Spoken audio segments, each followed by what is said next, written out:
tong waka maca diri batur, tong waka ngaji diri batur, tapi baca heula, kaji heula diri orang sorangan.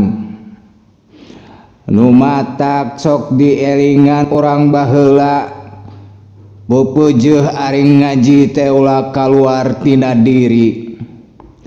Sabab dina diri orang salaku manusia geus pinuh ku kajieun wungkul. Sabab kaahengan-kaahengan Gusti Allah Subhanahu wa Ta'ala geus kumpul, geus ngalipudan diri orang masing-masing. Mun ngajina keluar tina diri mangka kadituna bakal kasasar. Cekat teranganana man talabal maulana bi ghairi nafsihi faqad dolalam baida. Saha-saha manusia nu neangan pangeran kaluar tina dirina sorangan, mangka temen-temenna eta manusia teh kasasar. Lamun kasasar di alam dunya, mangkangke di akhirat ge baris linglung. Ari linglung teh ceuk bahasa Al-Qur'an mah disebutna mudabdabin. Nyaeta jalma anu pindahna gerakna tina kamangmangan kana kamangmangan, tina sawangan kana sawangan, tina hayalan kana hayalan, kana golongan nu iman teu asup, kana golongan nu kafir teu asup. Mudabdabina baina dalik, la ilaha ulai wala ilaha ulai. Jadi sing nyaho naon sababna kudu ngaji diri. Sabab kahengan-kahengan pangeran teh teu jauh tina diri, teu jauh tina wujud, teu anggang tina awak orang masing-masing. Hartina deket. Taku sabab deket mangka ulah nuduh kanu jauh, ulah nyawang kanu anggang, tegesna ulah kaluar tina diri.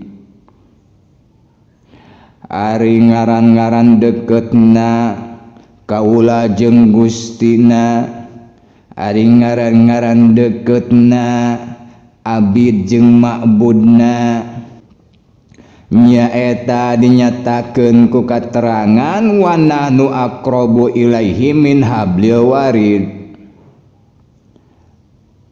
Ngandung arti lamun maneh ngaibaratkeun nu pangdeketna teh kumaneh diibaratkeun ibaratna saperti urat beheung jeung beheungna. Tah deketna pangeran jeung maneh mah leuwih deukeut tibatan eta. Kusabab kitu manusia nepikeun ka diistrenan ku Gusti Allah ku gelar anu disebut mulia. Walaqad karamna bani Adam. Jadi tisa kabeh makhluk, tisa kabeh jajadian Gusti Allah anu digelaran ku Gusti Allah ku gelar anu mulia teh ngan hiji, lain sato, lain jin, lain malaikat, tapi manusia.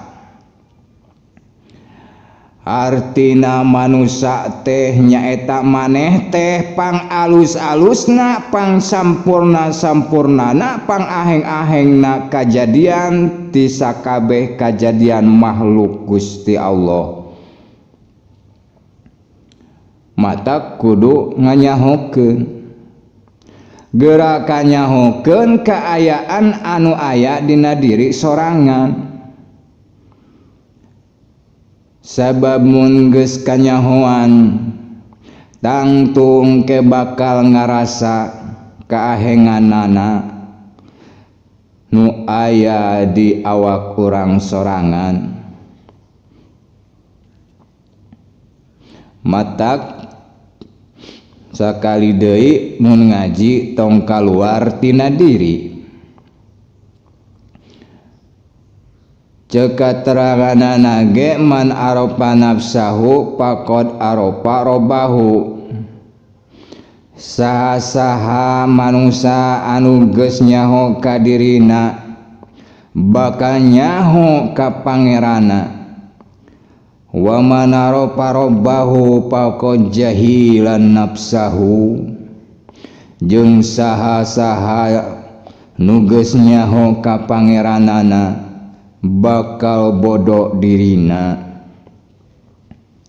Bodoh di dieu hartina lain bodoh tayakan nyaho, tapi bodoh nu dimaksud di dieu mah nyaeta teu umaku, teu umaing, teu jumago, teu ngarasa aing uyah kidul, teu ngarasa aing panggagahna, teu ngarasa aing panghebatna, teu ngarasa aing pangkasawargana, teu ngarasa aing pangbenerna.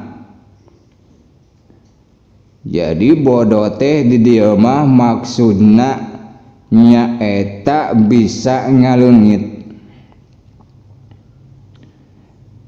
Jadi nu bodoh nu dimaksud di dieu teh nyaeta jama anu geus bisa ngaleungit. Lain ngaleungit wujudna tapi ngaleungitkeun pangakuan tina dirina. Hartina eta jalma geus asup kana makom Ibrahim. Ari Kangjeng Nabi Ibrahim teh nyaeta jawarana tauhid, nyaeta rajana tauhid. Jadi nu disebut bodoh di dinya hartina nyaeta jalma anu geus teuleum kana la ilaha illallah, kadituna ma fi qalbi ghairullah. Tuluy dibungkusna nyaeta kula haula wala quwata illa billahil aliyyil adim. Artina eta jalma anu disebut bodoh teh nyaeta jalma anu salilana taluk. Talukna lain kana hawa nafsuna, talukna lain ka papada manusia, tapi talukna ka Gusti Allah. Hartina taluk teh nyaeta dina satiap tekadna, dina satiap ucapna jeung dina satiap lampahna estuning sadrah, estuning pasrah semerah kanu kagunganana. Anu matak nu mawi sing nyaho yen ieu jasad teh moal bisa usik, moal bisa malik, moal bisa daya jeung upaya mun teu dikersakeun ku Gustina. Ari dikersakeun teh hartina disurupkeun atawa ditumerapan atawa muncul bahasa bisnis mah dimodalan nyaeta ku kudrot jeung irodat kagungan anjeunna. Taku sabab kitu mangka di dieu sidik pisan yen ieu jasad teh ngan saukur jadi rokrakna. Jadi wujud anjeun teh teu beda jeung rokrak. Anu matak ngaji teh ulah kaluar tina diri teh supaya engkena bisa ngaleungit. Jadi ulangan saukur maca kitab anu kena kuruk sakungkul anu dicetak ku percetakan. Heueuh memang eta teh bener bacaeun, memang bener kajieun, tapi lintang teh eta aya deui anu wajib dikaji ku urang selaku jama-jama anu beriman. Nyaeta kitab anu langgeng anu teu keuna ku ruksak, anu ayana eta kitab teh dina diri urang sorangan.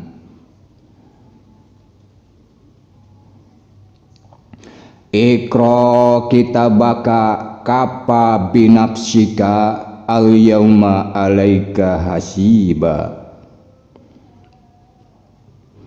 Artina anjeun kudu ngaji kitab nyaeta kitab anu langgeng, nyaeta kitab anu teu keuna ku ruksak nu aya di diri anjeun sorangan.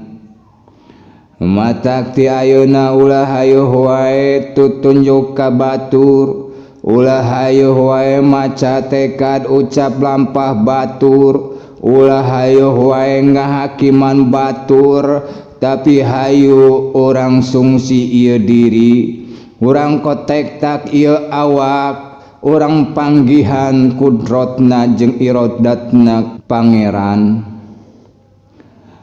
Nyaeta anu geus diancikeun kana diri urang masing-masing. Naon sababna? Sabab leuwih nyata kakawasaanana pangeran teh dina diri sorangan, jeung leuwih nyata kersana pangeran teh dina diri sorangan, jeung leuwih nyata elmuna pangeran teh dina diri sorangan, jeung leuwih nyata hirupna pangeran teh dina diri sorangan, jeung leuwih nyata tingalina pangeran teh dina diri sorangan, jeung leuwih nyata danguna pangeran teh dina diri sorangan, jeung leuwih nyata pangandikana pangeran teh dina diri sorangan. Sabab cegat teranganana wa huwa ma'akum aina ma kuntum, pangeran mah teu woleh marengan ka maraneh sakabeh di mana wae maraneh ayana.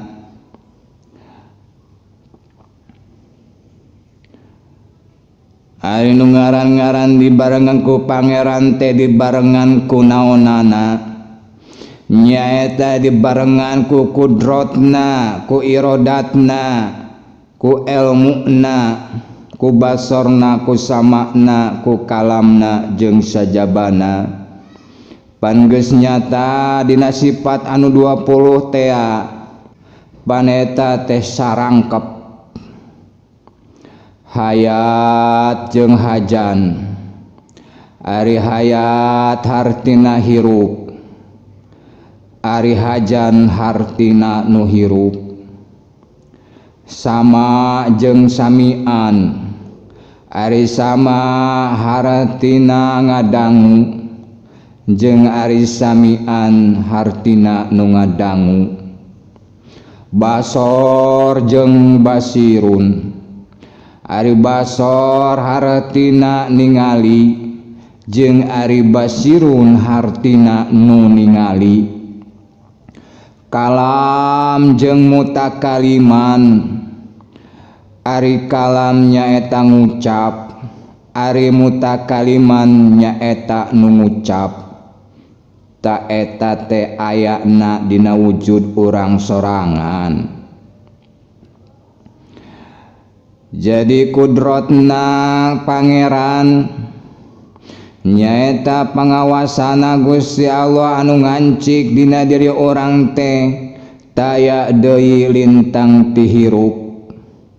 Buktina bisa usik bisa malik, dalamun teu ditemerapan hirup mah moal aya pangawasa, moal bisa usik, moal bisa malik. Jeung ari irodat nyaeta anu hartina kersa, eta ge ayana di dieu keneh dina wujud urang sorangan. Buktina ceuli bisa ngadenge, buktina panon bisa ningali, irung bisa ngangse, Baham bisa ngucap, saraf bisa ngarasa kana amis, kana pahit, kana tiis, kana panas jeung sajabana. Hate oge nya kitu deui, bisa ngarasakeun kana sedih, kana bungah, kana resep, kana ngewa jeung sajabana. Teu katerangan-katerangan anu dinugikeun